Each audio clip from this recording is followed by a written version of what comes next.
He was a billionaire. She was his fiancée for 3 years. And for 3 years, she manipulated every single thing he built, every deal he signed, every person he trusted, all while standing beside him at galas in a designer dress, smiling for cameras, wearing his ring on her finger like it was a trophy she had already decided to keep. She had stolen $6.2 million from his company.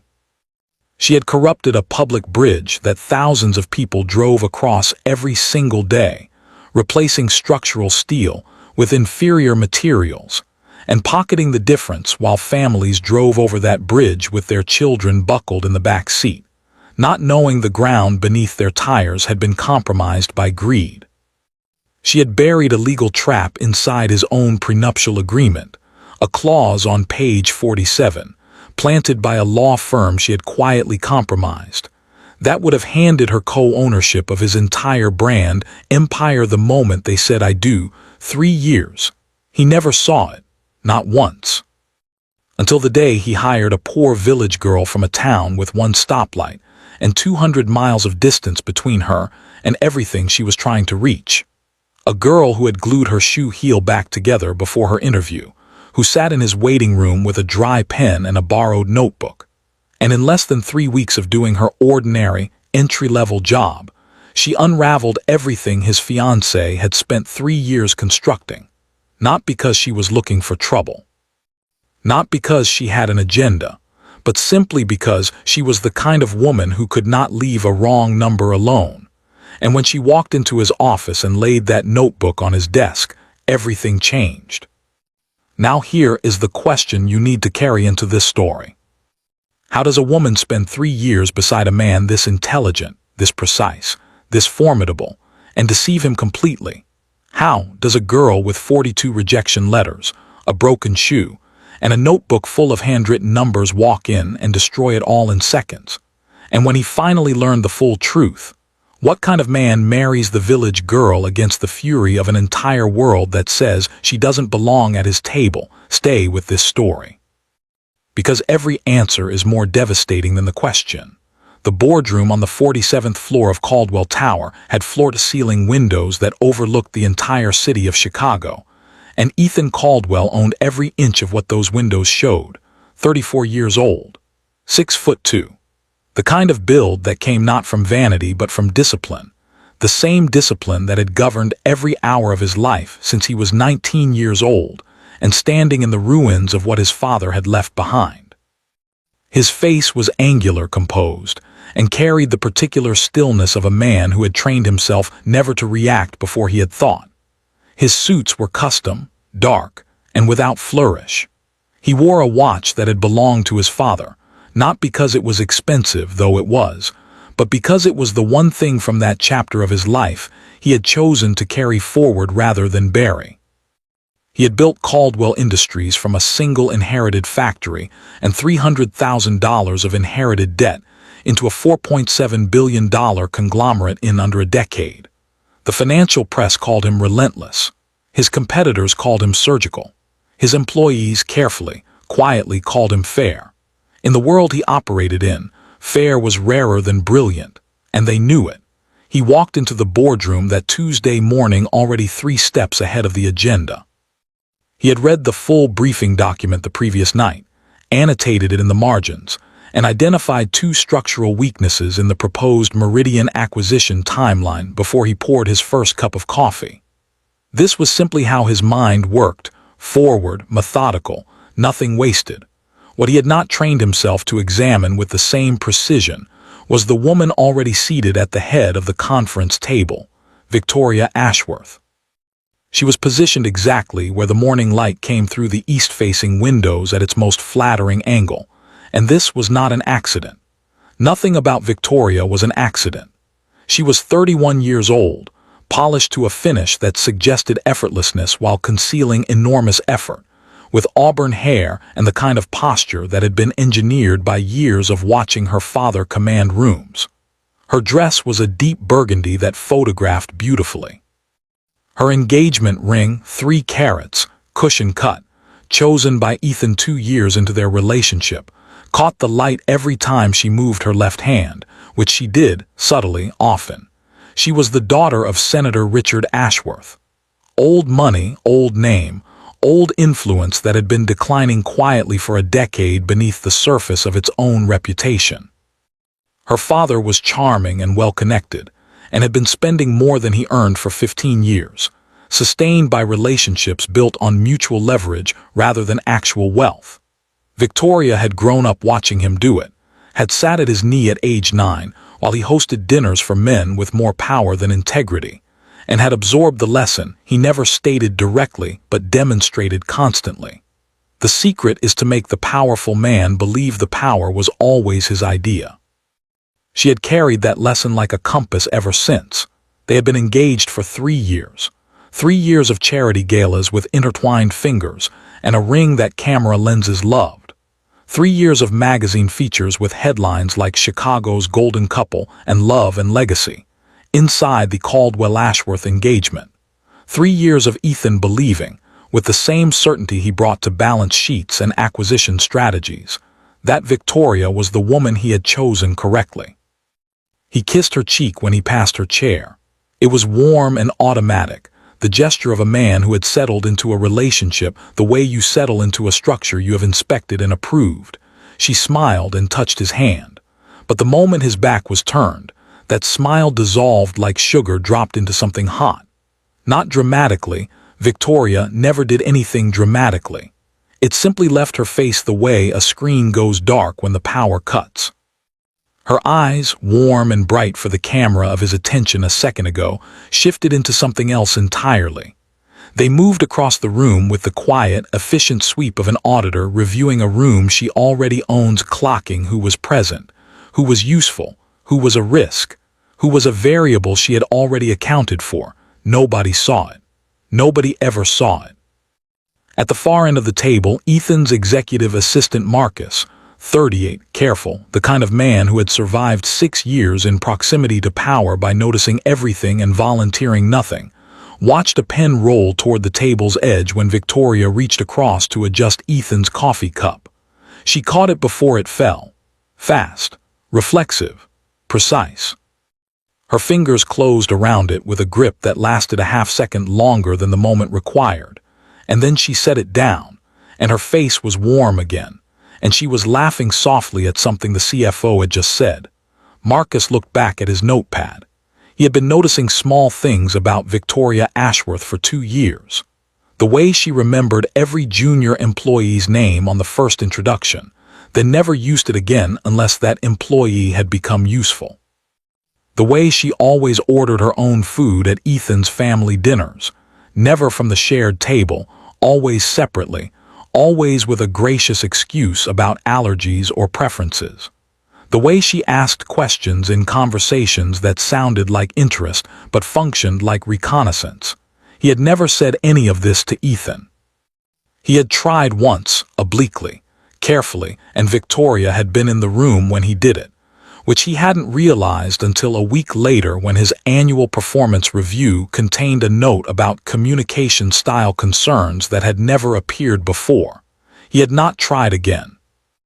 What nobody in that boardroom knew, what nobody had managed to prove with enough substance to bring to Ethan directly, was that Victoria had spent 36 months building a structure inside his life so elegant, so precisely layered, that it looked indistinguishable from a love story from the outside.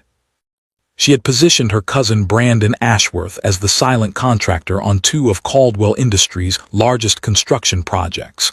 Contracts worth a combined $91 million, awarded through a procurement process she had influenced by cultivating a relationship with Ethan's head of vendor management, a man named Philip Crane, who had a gambling problem and a number that Victoria called exactly once per quarter.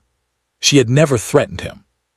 She had simply made it very clear, over 2 quiet dinners, that she was aware of his situation and that certain introductions could be made, certain pressures relieved, if the right vendors were evaluated favorably. Philip Crane had made the right evaluations. She had also ensured that the prenuptial agreement, drafted by a law firm Ethan trusted, and had used for 7 years, contained a clause on page 47, buried in an intellectual property subsection that would grant Victoria co-ownership of all jointly developed brand equity in the event of a dissolution occurring after the wedding date. The attorney who had reviewed the agreement had not caught the clause. He had also, in the prior year, refinanced his home through a private bank where Senator Ashworth served on the board, and she had spent 28 months engineering a slow, surgical isolation of Ethan from the people who had known him longest, not with confrontations, not with ultimatums, but with 1,000 small gravity shifts that each looked like nothing. A misrepresented comment. A teary-eyed "I just feel like Derek never truly wanted us to work, Ethan, and it breaks my heart to say it, but I think you should know how it makes me feel," delivered once softly and never raised again, because once was enough to plant the seed that would slowly, invisibly grow. His college roommate and COO, Derek Owens, had stopped being invited to personal events 14 months ago. Ethan had not noticed the pattern of the uninvitations. He had simply noticed, vaguely, that he and Derek had grown more professional and less personal, and had attributed it to the natural drift of adult friendship under professional pressure. He had never connected it to Victoria. That Tuesday morning, she sat at the head of his conference table with 4 months until the wedding and $6.2 million already redirected, and she looked at the man she had spent 3 years carefully, expertly deceiving, and she felt, if she felt anything at all, the focused calm of someone nearing the finish line of a very long race. The wedding was scheduled for spring. The trap was almost fully set. She had not yet been told about Clara Bennett. 212 miles south of Chicago, in a place most GPS systems still listed with the wrong road name, was a town called Maplewood Creek. Population, 1,400. One stoplight at the intersection of Main and Route 9 that blinked yellow after 9 p.m. because there was never enough traffic to justify the full sequence. A diner called Patsy's that had been serving the same peach cobbler recipe since 1987 and had the return customers to prove it. A volunteer fire department. A dollar store whose shelves were always slightly reorganized by whoever had been in last. A public library that closed on Thursdays because the librarian, Mrs. Acaffer, also drove the school bus, and the schedule simply didn't accommodate both. It was the kind of town that the world passed through on the way to somewhere else, and most people who grew up there either made peace with staying or spent their youth planning the direction of their leaving. Clara Bennett had spent her youth doing both simultaneously, which was the particular tension of being the kind of person Maplewood Creek produced more often than it realized, quietly brilliant, dangerously observant, and buried so far beneath circumstance that the world had not yet found her. She was 23 years old, 5'4". The kind of face that people initially underestimated, not plain but unpretentious, the features arranged in a way that suggested approachability before they suggested anything else. She had her mother's eyes, dark and steady, and her father's jaw, which was the stubborn kind. Her hands were always slightly ink-stained because she was always writing something down, figures, observations, corrections, lists. She had carried a notebook since she was 12 years old, which was the year her father, Roy Bennett, had handed her a farm ledger and said, "If you can understand where the money goes, baby, you can understand almost anything." Bennett had farmed the same 40 acres for 30 years. He was 61 now, moving slower than he used to, his lower back a daily negotiation after an injury 3 years ago that had changed the geometry of everything. He was not a man who complained about it. He was not a man who complained about much. He was the kind of man who fixed what he could, accepted what he couldn't, and made sure his daughters knew the difference, which was, he believed, the only real education that mattered. He had taught Clara to read financial statements using old farm ledgers when she was 10. He had made her memorize multiplication tables by counting seed rows in the field. He had built the farmhouse extension himself with borrowed equipment when Clara was 12 and made her track every material cost in a notebook beside him, every bag of concrete, every foot of lumber, every nail count, because money you don't write down is money that walks away, Clara, and a structure built on numbers you didn't verify is a structure you can't trust. She had never forgotten it. Her mother, Diane Bennett, had died when Clara was 15. Ovarian cancer, caught too late because the nearest hospital with the right diagnostic equipment was 40 miles away, and the family didn't always have reliable transportation, and the appointments kept getting pushed. Diane had been the kind of woman who minimized her own symptoms, the way some people minimize their own opinions, out of a deeply ingrained belief that other people's needs were always more pressing than her own discomfort. By the time anyone understood what was happening, there wasn't enough time left to do much about it. Clara had been the one in the room when her mother passed. She was 15 years old and she held her mother's hand and she did not look away. That loss had settled into her the way a stone settles into still water, deep, without drama, permanent. She did not speak about her mother often, but everything she did carried the weight of it. The way she pushed back at injustice. The way she refused to minimize things that mattered. The way she had decided, somewhere in the year after her mother died, that she would spend her life being the kind of person who caught problems early, before they became too late to fix. She had earned a partial scholarship to a community college 2 counties over, and graduated with an associate's degree in business administration, while working weekend shifts at Patsy's Diner, where she had, almost incidentally, between taking orders and refilling coffee, rebuilt the entire accounting system from a chaos of paper receipts and double-counted invoices into something clean and functional. Patsy herself had watched it happen over the course of one slow Saturday, and had stood behind Clara with her arms crossed and shaken her head slowly. "Baby," Patsy had said, "whoever gets you is gonna have absolutely no idea what just walked through their door." Clara had smiled and refilled the coffee at table 4. She had sent out 43 job applications to companies in Chicago over the past 8 months. 42 of them had not responded. Not a rejection, just silence. The particular silence of a resume that doesn't have the right zip code or the right school name or the right sequence of previous employers to clear the first algorithmic filter. One had responded, Caldwell Industries. A position titled Document Processing Coordinator in the Administrative Operations Division. One of those job titles so deliberately plain that it was designed to attract people who paid attention to details and filter out everyone who needed a title that sounded important. Salary: $38,000 a year. For Clara Bennett, it was the largest number that had ever been attached to her name.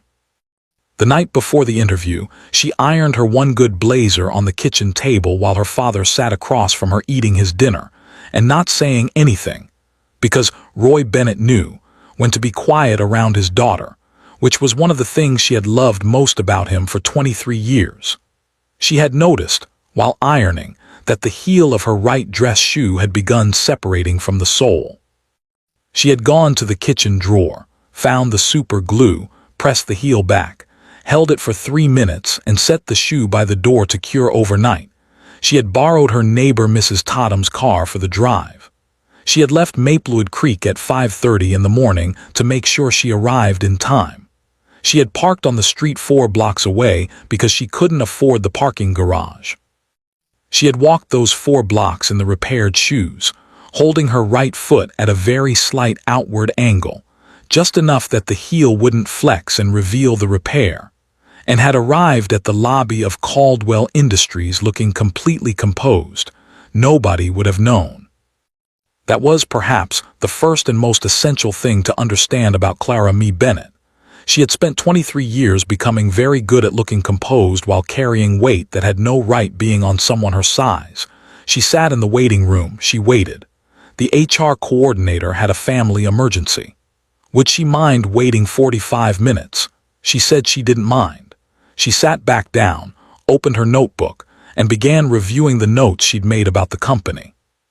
But her pen ran dry after 12 minutes. She dug through her bag, nothing. She borrowed one from the receptionist.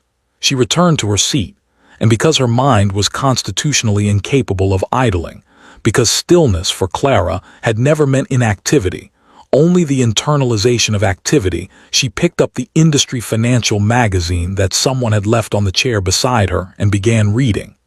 A headline about infrastructure sector procurement analysis. A set of figures in the third paragraph. She read them once. Then again, something was wrong with the numbers. She couldn't explain how she knew. It was the way a person who has spent years reading cost structures simply knows. The way a musician hears a note that's slightly off even when they can't immediately name the interval. She borrowed 2 pages from the back of her notebook and began working through the figures quietly, at her seat, not because she planned to do anything with them. She was here for a job interview, not an audit, but because wrong numbers bothered her the way a splinter under skin bothers a person. She could not leave it alone.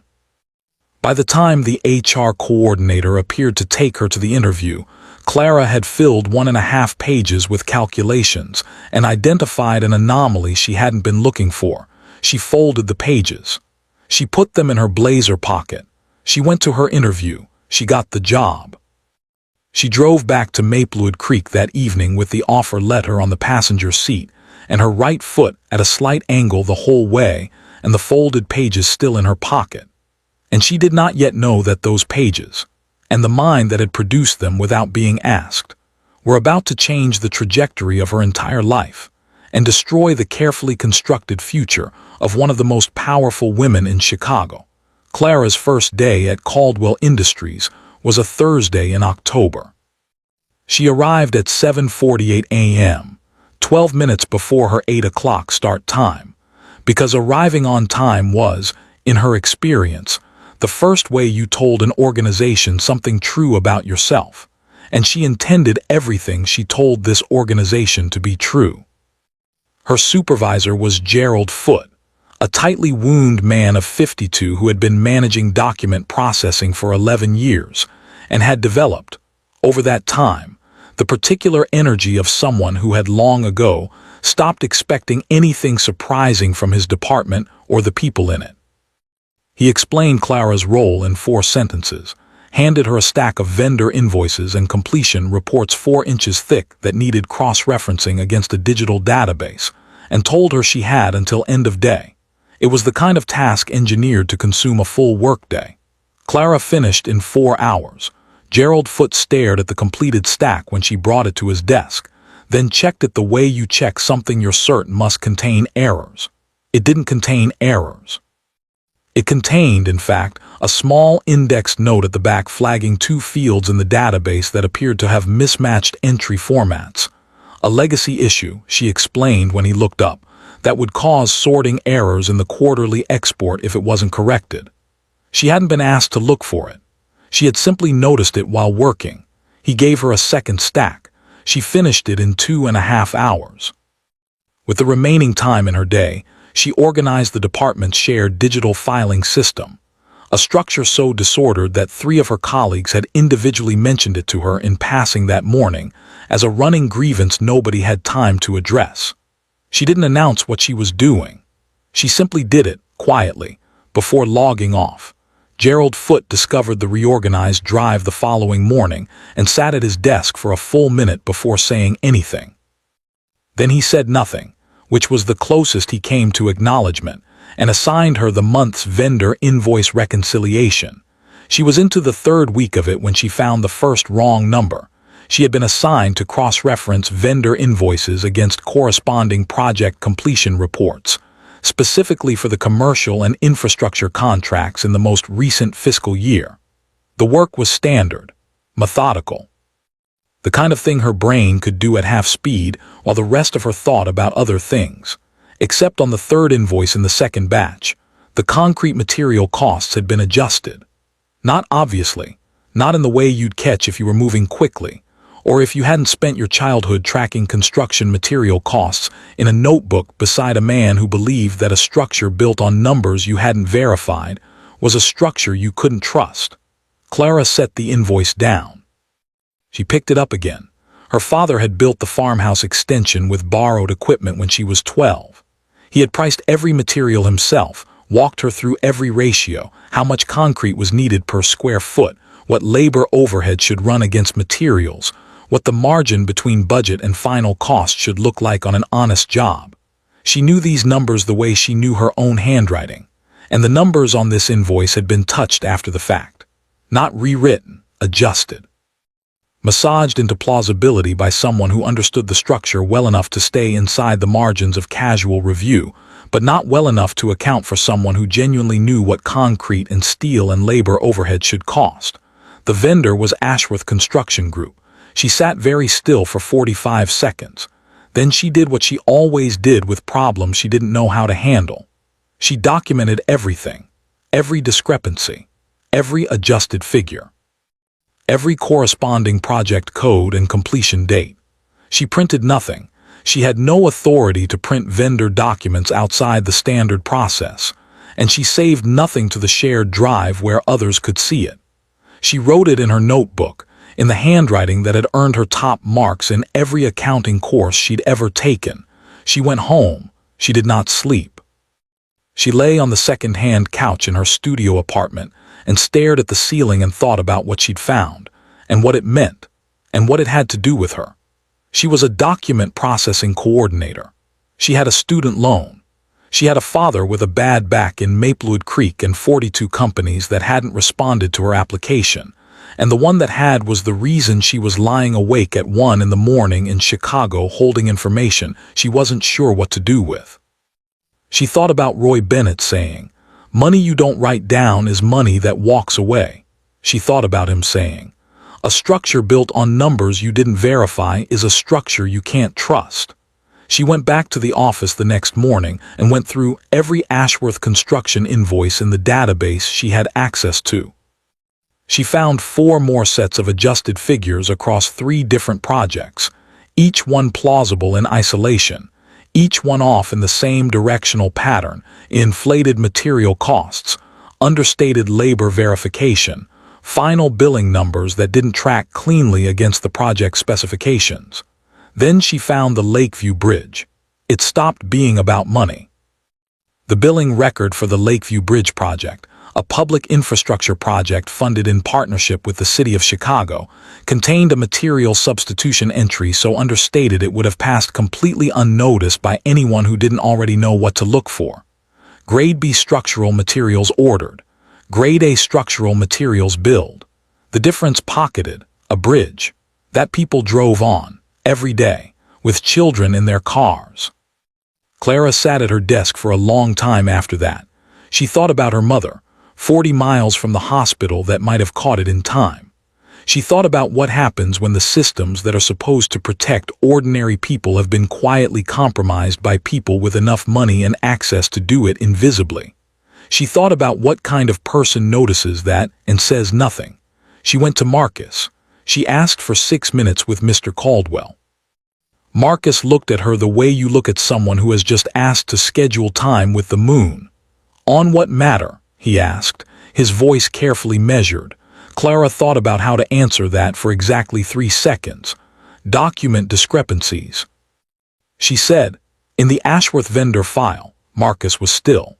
His eyes didn't move from his screen, but something in his posture changed, a barely perceptible shift, the kind Clara had learned to read in people who spent their lives being careful. "Monday," he said, typing. 7:45 a.m., you have 6 minutes. Clara nodded. "Thank you." She went back downstairs. She sat at her desk. She opened her notebook to the page with the bridge figures and looked at them for a long moment. Then she turned to a fresh page and began organizing everything she had found into the clearest, most precise summary she was capable of writing. Because she was going to walk into that office on Monday morning with 6 minutes, and she intended to use every second of them. Clara arrived on the 47th floor at 7:43 a.m. She was wearing the blazer, re-ironed. The shoes were fully repaired. She had taken them to an actual cobbler on Saturday, spent $14 she had allocated carefully, and they were solid now. She carried her notebook and a single printed page, a clean index summary she had typed and formatted the night before, each discrepancy listed by invoice number, vendor code, project title, and adjusted figure with a brief notation on the nature of each variance. 1 page, 12-point font. No unnecessary words. If she had 6 minutes, she was not going to waste them on preamble. Ethan was already at his desk when Marcus showed her in.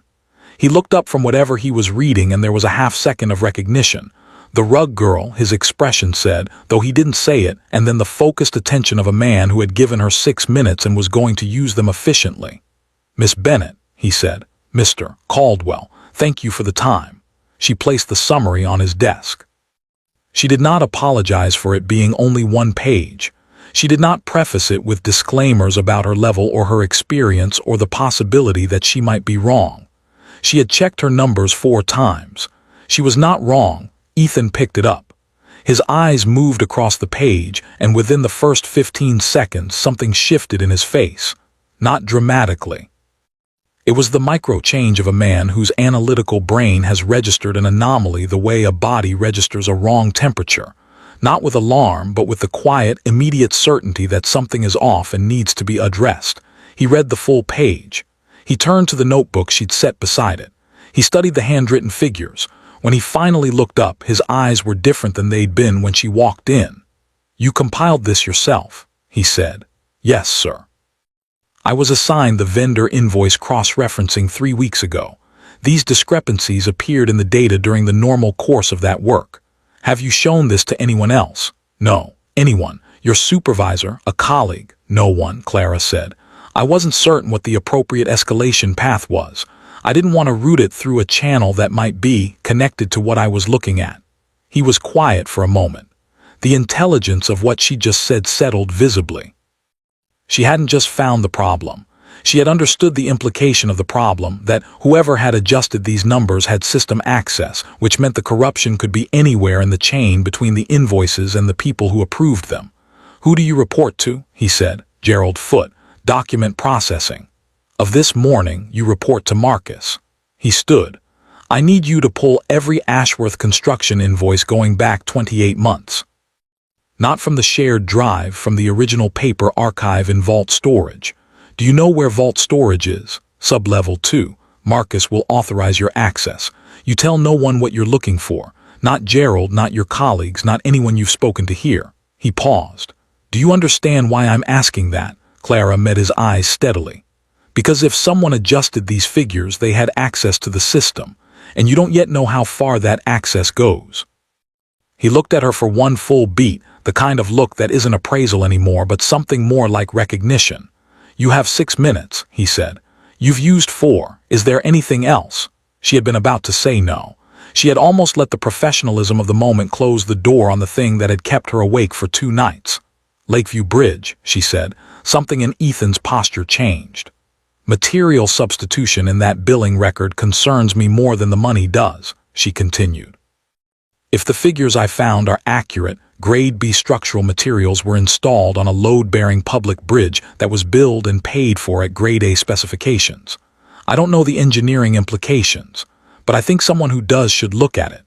Ethan Caldwell went completely still. In the silence that followed, Clara became aware of the city through the floor-to-ceiling windows behind him. 47 floors of Chicago spread out in the morning light, and she thought briefly about the bridge. About the families, about her mother and the 40 miles and the hospital that might have made a difference. "Down, Miss Bennet," Ethan said. "Only have 6 minutes. Sit down." She sat. "Explain the bridge, everything you found from the beginning," she explained. She spoke precisely, without editorializing, without drama, working through the figures the way her father had taught her, methodically from foundation to conclusion. Ethan did not interrupt once. He did not reach for his phone. He did not glance at the door or check his watch. He listened with the complete, focused attention of a man who had understood in the first 30 seconds of her explanation that what he was hearing was serious. When she finished, he sat back in his chair and looked at the ceiling for 3 measured seconds.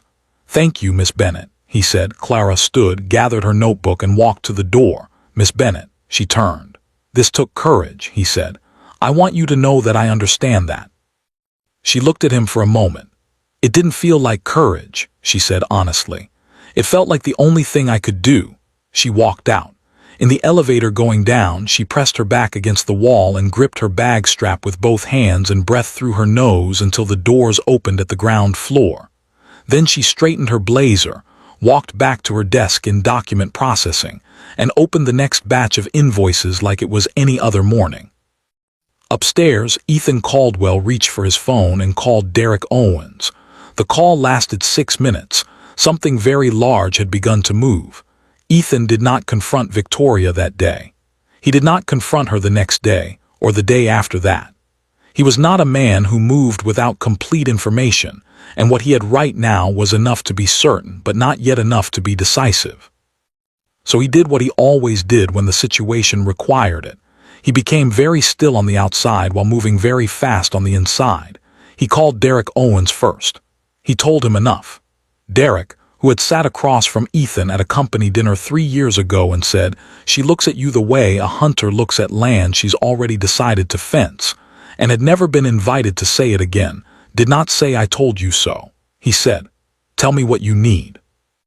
Which was why Derek Owens had been Ethan's closest friend for 15 years. What Ethan needed was a forensic accountant. Not from their usual firm, not anyone connected to the existing vendor process. Someone entirely outside the structure. Derek made 2 calls.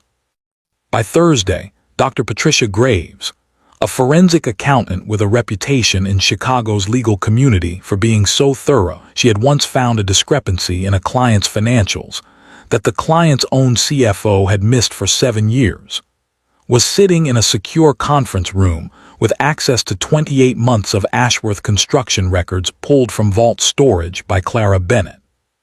Ethan also reached out privately to a structural engineering firm he trusted from a previous project, a firm with no connection to Caldwell Industries' current vendor network, and asked them, as a personal favor, to conduct an independent assessment of the Lakeview Bridge. He told them the request was confidential. He told them it was urgent.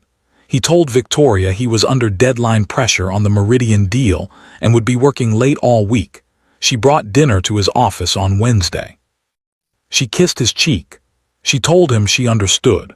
And for the first time in 3 years, he watched her face while she did it, watched it with the eyes of a man who was no longer inside the story she had written, but standing slightly outside it, seeing it as a construction. He saw things he had not permitted himself to see before. The way her warmth was always slightly perfectly calibrated to the moment. The way her concern for him always seemed to arrive with impeccable timing.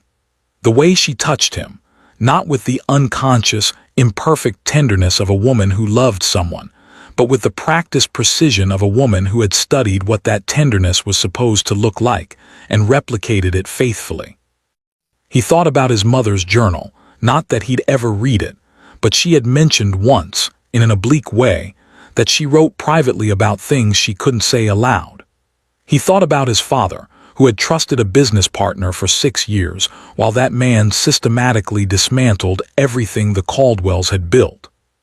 He thought about standing in the ruins of the family factory at 19 years old, going through the accounts and understanding for the first time what systematic betrayal looked like in numbers. How clean it was. How invisible. How the numbers told the truth long after the people had stopped telling it. He thought about a girl in document processing who had found the truth in 3 weeks by doing her ordinary job, because she was constitutionally incapable of leaving a wrong number alone. Dr. Graves presented her findings 12 days later. Total fraudulent funds across 28 months of Ashworth construction contracts. $6.2 million. The structure was layered, Brandon Ashworth's company, to a shell entity called Meridian Resource Partners, to a management consulting firm that existed only on paper, and from there, in carefully sized portions, to a private account held by VRA Holdings LLC Victoria Rose Ashworth. Derek watched Ethan's face when the initials were read aloud. It didn't collapse. It didn't break. It did something quieter and more final, like a door that closes in a house where no one is home anymore, the kind of closing that is not a reaction but a conclusion. "Philip Crane," Ethan said.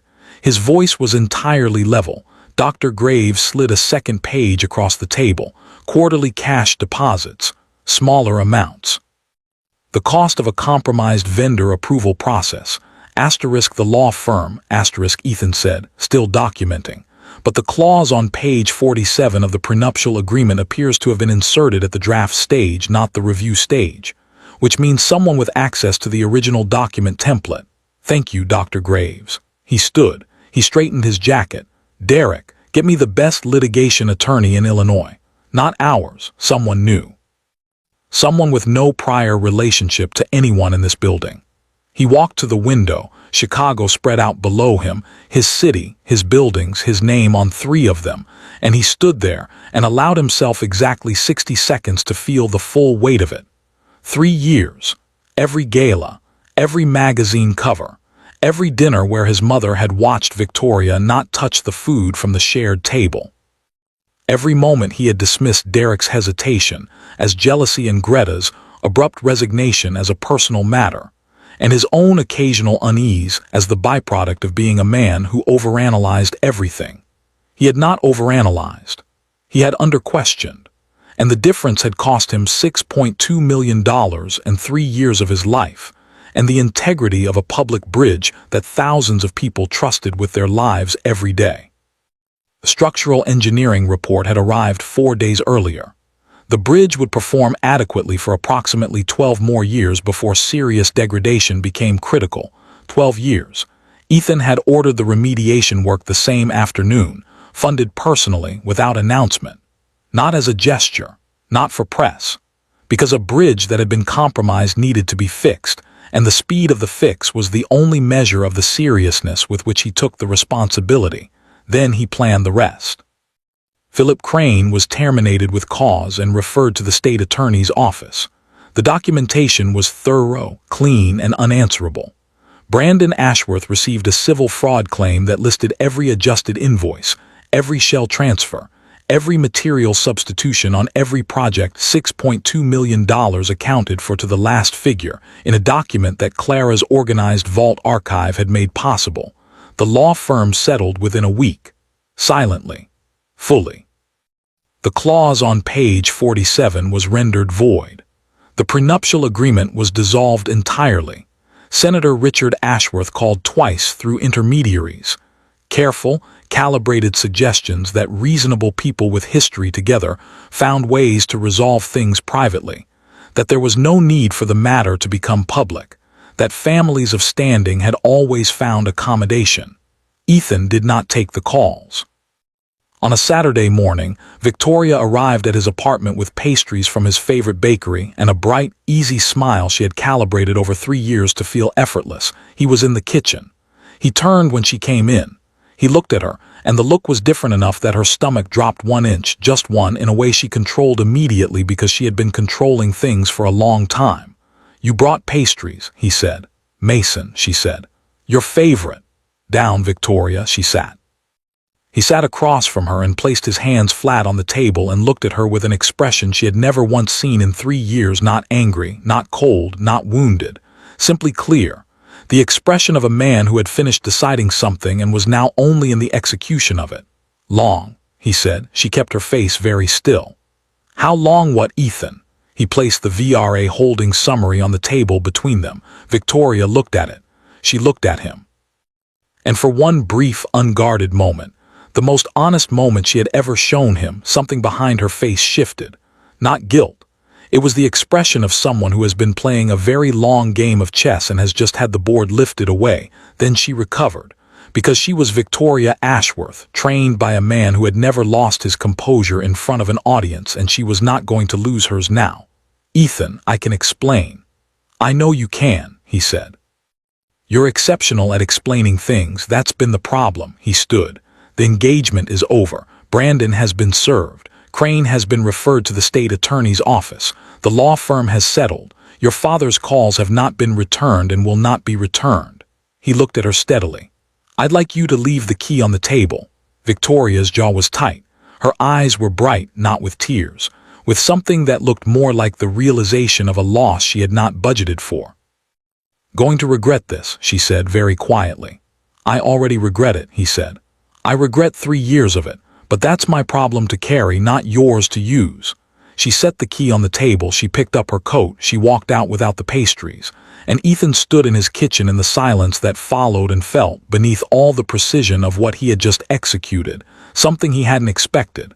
Not triumph, not relief, not the clean satisfaction of justice delivered. He felt the particular, heavy quiet of a man who has just removed a fiction from his life, and is standing in the enormous space it leaves behind. Victoria Ashworth was in New York within a month.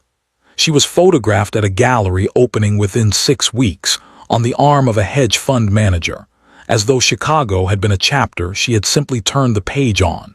She did not miss a step. She never did. Bell, stop right here. Do not scroll past this. You have just watched a woman spend 3 years building a trap around a billionaire, and a girl from a town with one stoplight dismantle it in 3 weeks with a notebook and a dry pen. But the story is not over. What happens next between Ethan and Clara is the part that is going to wreck you completely. Subscribe to this channel right now and turn on the bell notification, because Scene 6 and Part 2 are coming and you absolutely cannot afford to miss them. And before you read another word, drop a comment below. Where are you watching from? Tell us your city and your country. We want to see our family from all around the world in these comments. Go, right now. We'll wait. Now, back to the story. Because Clara Bennett is about to find out that the billionaire she helped save has been thinking about her in ways that have nothing to do with the audit. Clara, during all of it, knew almost nothing. She knew she had been reassigned.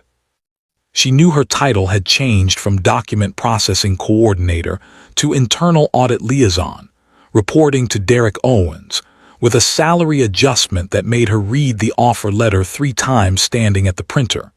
Because she had learned from her father not to celebrate a number until she had confirmed it wasn't a formatting error. It was not a formatting error.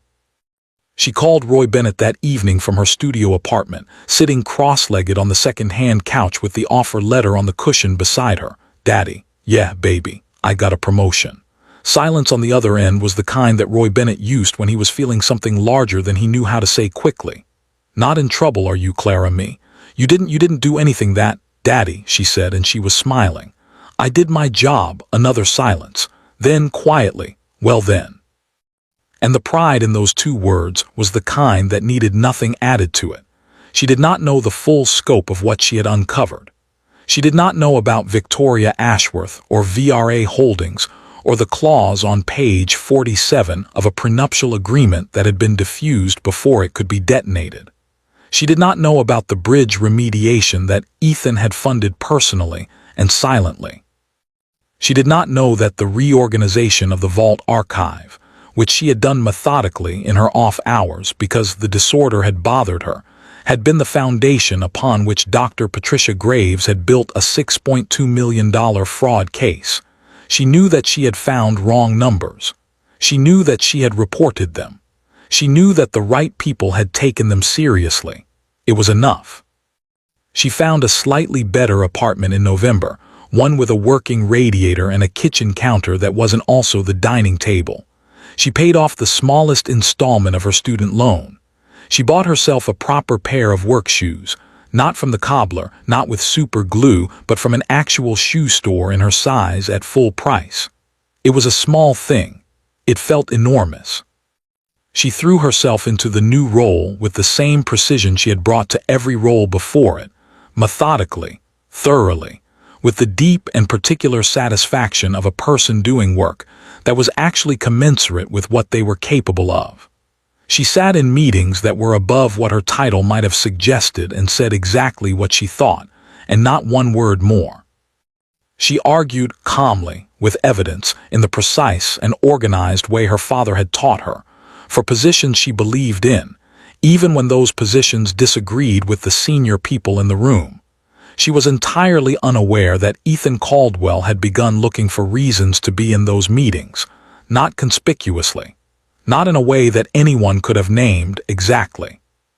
But Derek Owens noticed, because Derek Owens noticed most things, and because he had been watching Ethan Caldwell for 15 years and knew the difference between a man who was attending a meeting for its strategic content and a man who was attending a meeting because of who was going to be in it. He said nothing. He filed it. He texted his wife one evening, "I think something's happening at work." She replied, "How long?" He replied, 4 months maybe. He was wrong by a month. What Derek could not have fully articulated, and what Ethan himself was only slowly admitting to his own interior landscape, was this. In the months following the dismantling of Victoria's carefully built fiction, the person who had most consistently returned to Ethan's thoughts was not Victoria herself, not with grief or with anger, but with a kind of retrospective clarity that he now understood as relief. But Clara Bennett.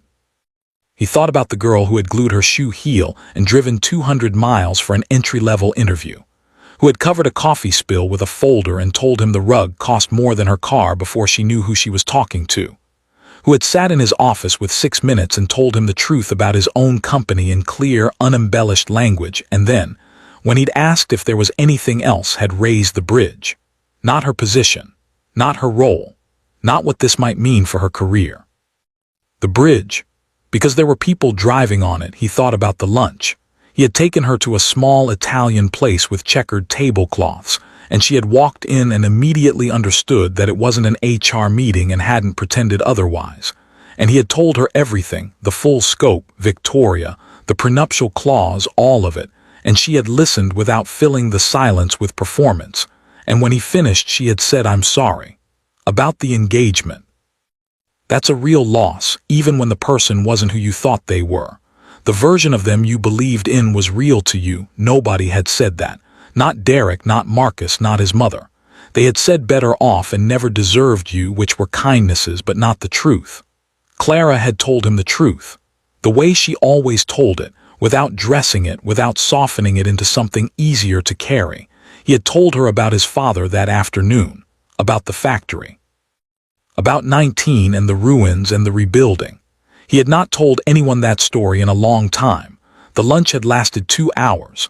On a late February night when Chicago's wind came off the lake with the force of a personal insult, he found her still at her desk at 9 p.m., notebook open, bent over a quarterly reconciliation with the focused intensity of someone who had forgotten what time was. "Why are you still here?" The reconciliation. "There's a discrepancy in the, Clara." She looked up. He was in his shirt sleeves, jacket over his arm, and she thought with a clarity that surprised her with its forcefulness, that she had been trying very carefully for months not to think of him the way she was thinking of him right now. "Reconciliation will still be wrong tomorrow morning," he said. "Come on. I'll drive you home." In the car, they sat on opposite sides of the back seat, and the city moved past the windows, and neither of them spoke for 10 blocks. Then he said quietly, "I keep trying to find the professional reason to explain why I look forward to Tuesdays." She was looking out the window. "Tuesdays, that's when you come to the strategy meetings." A silence.